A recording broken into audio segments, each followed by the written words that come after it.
दोस्तों, आज की कहानी बहुत ही शिक्षाप्रद होने वाली है, इसलिए वीडियो को पूरा देखें और सुनें। अंत में कमेंट में जरूर बताइएगा कि ये आपको कैसी लगी।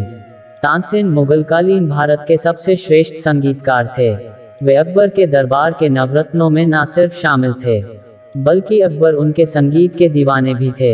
एक दिन संध्या समय ऐसे ही अकबर व तानसेन बैठे हुए थे कि अकबर ने तानसेन की तारीफ करते हुए कहा, तानसेन, मैं नहीं मानता कि तुम सा संगीतकार कोई कभी पैदा हुआ होगा या भविष्य में कोई पैदा होगा। यह सुन तानसेन जोर से हंस दिए और हंसते हुए ही बोले, आप भूत और भविष्य की बात क्या करते हैं महाराज। अभी मेरे पूज्य गुरु हरिदास मौजूद हैं और इनके संगीत के सामने मेरा संगीत कुछ भी नहीं। अकबर यह सुनते ही बुरी तरह चौंक गए। उन्होंने दृढ़तापूर्वक कहा, यह तो हो ही नहीं सकता। शायद तुम्हारे गुरु हैं, इसलिए तुम्हें ऐसा लग रहा है। तानसेन ने कहा, नहीं महाराज, मैं जो कह रहा हूँ वह बात 100% सही है। इसमें गुरु प्रभाव तनिक भी नहीं। मेरे गुरु हरिदास वास्तव में मुझसे कई गुना प्रतिभावान हैं। लेकिन अकबर को अब भी विश्वास नहीं हो रहा था। सो उन्होंने तत्क्षण तानसेन से कहा, ठीक है, तो उन्हें दरबार में बुला लाओ, मैं उनका संगीत सुनना चाहता हूँ। तानसेन ने हंसते हुए कहा, वे दरबार में कभी नहीं आएंगे। उनका संगीत सुनना हो तो हमें ही उनके वहां जाना पड़ेगा। अब अकबर तो कला प्रेमी थे। वे तुरंत तानसेन के साथ हरिदास के घर जाने को निकल पड़े। जैसे ही घर के निकट पहुंचे, तानसेन ने कहा, हम यहाँ पेड़ के पीछे छिप जाते हैं। ... देखते हैं वे कब राग छेड़ते हैं। अकबर बोले, अरे, हम यहाँ इंतजार क्यों करें, तुम जाकर उनसे कह दो कि महाराज स्वयं पधारे हैं और आपका संगीत सुनना चाहते हैं। तानसेन ने कहा, यह नहीं हो सकता महाराज, उन्हें आपके आने जाने से कोई फर्क नहीं पड़ने वाला। वे तो अपनी मर्जी से अपने समय पर ही राग छेड़ेंगे। अब तो और कुछ किया नहीं जा सकता था।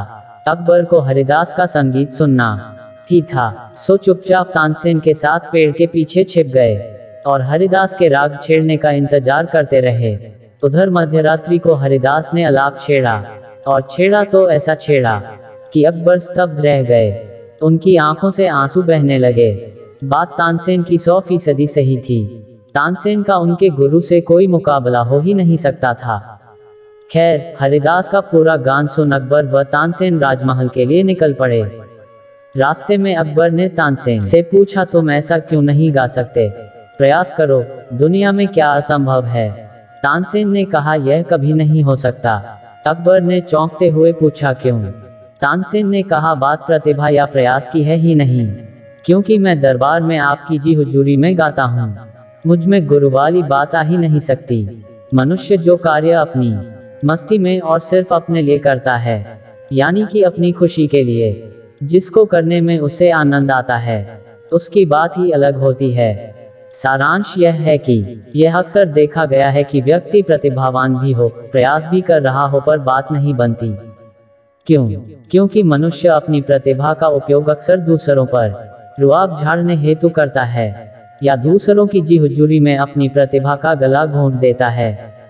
मनुष्य प्रयास भी सम्मान व समृद्धि पाने हेतु ही करता है, लेकिन वह भूल जाता है कि इन सब चक्करों में उसकी वास्तविक प्रतिभा ढक जाती है। यह ध्यान रख लेना कि जिन्होंने भी ऐतिहासिक सफलता पाई है, उन्होंने अपनी प्रतिभा अपनी मस्ती हेतु अपने पे ही निछावर करके पाई है, और इस कारण उनकी प्रतिभा कुछ ऐसी निखरी है कि पूरे विश्व ने उनकी प्रतिभा को सलाम किया है। सो आप में प्रतिभा है तो डूब जाओ, उसी का आनंद लो, उसमें झूमो। सम्मान व समृद्धि का ख्याल छोड़ो, वह तो आपके द्वार अपनी प्रतिभा की मस्ती में डूबने मात्र से पीछे पीछे चले ही आएंगे। दोस्तों, आपको ये कहानी कैसी लगी, कमेंट करके बताइएगा। चैनल पर नए हैं तो लाइक, सब्सक्राइब और शेयर कीजिएगा। धन्यवाद।